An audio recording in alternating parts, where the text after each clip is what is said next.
हेरवाडमध्ये श्री संतुबाई देवीची सामुदायिक कुंकुमार्चना पूजा उत्साहात संपन्न। हेरवाड गावाचे ग्रामदैवत व जागृत देवस्थान असलेल्या श्री संतुबाई देवीची सामुदायिक कुंकुमार्चन पूजा शुक्रवार मोठ्या भक्तिभावात पार पडली।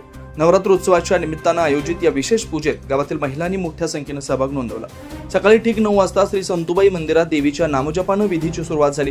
त्यानंतर देवीच्या चरणांपासून डोक्यांपर्यंत भक्त महिलांनी कुंकू वाहत कुंकुमार्चन विधी संपन्न केला। यावेळी देवीचे स्तोत्र पठण, सहस्त्रनाम स्मरण तसेच श्री यंत्रावर कुंकू अर्पण करण्याची पारंपरिक पद्धत पार पडली।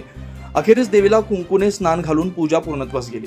या सोहळ्याचं वैशिष्ट्य म्हणजे गावातील 200हून अधिक महिलांनी उपस्थित राहून सामुदायिक पद्धतीने कुंकुमार्चनाचा विधी केला। महिलांनी कुंकू, हळद, अक्षता, गंध, फुले, तुपाचा दिवा, तांब्या, पंचामृत आदी पूजेसाठी लागणारं साहित्य घेऊन देवीसमोर भक्तिभावानं अर्पण केलं। देवीसमोर महिलांचा ओघ इतका मोठा होता की संपूर्ण परिसर भक्तिभावाच्या वातावरणाने भारावून गेला होता।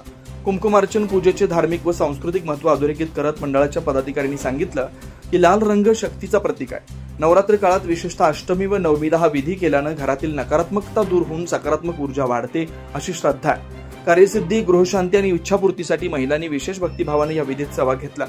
श्री संतुबाई नवरात्रोत्सव मंडळ हेरवाड तसेच समस्त धनगर समाजाच्या वतीनं हा सोहळा पार पडला। ग्रामदैवत संतुबाई देवीच्या या पूजेमुळे गावात एकोपा, भक्तिभाव आणि नवरात्रोत्सवाचा उत्साह आणखी वृद्धिंगत झाल्याचं वातावरण अनुभवायला मिळालं। सोहळ्याच्या शेवटी देवीसमोर सामूहिक आरती करण्यात आली। भक्त महिलांनी एकमेकांना कुंकू लावून नवरात्रीच्या शुभेच्छा दिल्या। यावेळी अनिल देशपांडे गुरुजी, देशराज गोळे गुरुजी यांची प्रमुख उपस्थिती होती।